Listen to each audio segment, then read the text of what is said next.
ก็เห็นเอากระสุน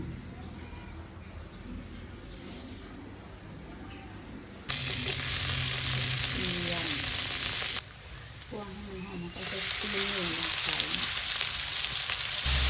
เพื่อที่มันจะเล่นใส่แบบนี้เราก็จะได้เก็บเพื่อนเอาเก็บจะไปใส่หลายที่ต่างเนี่ยมันก็จะเอาเห็ดลงไปเลย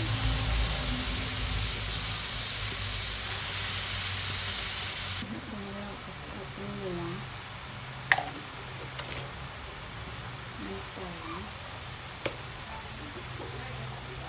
น้ำปลาเลยนะ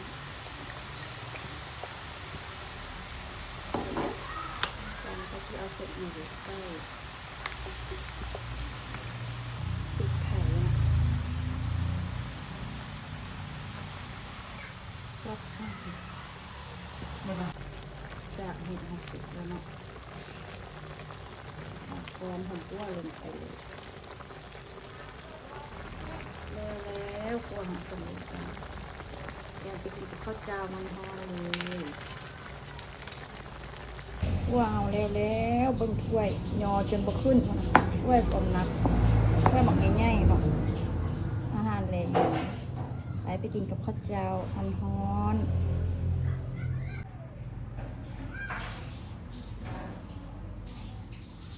คั่วเห็ดจุกๆไปจ้า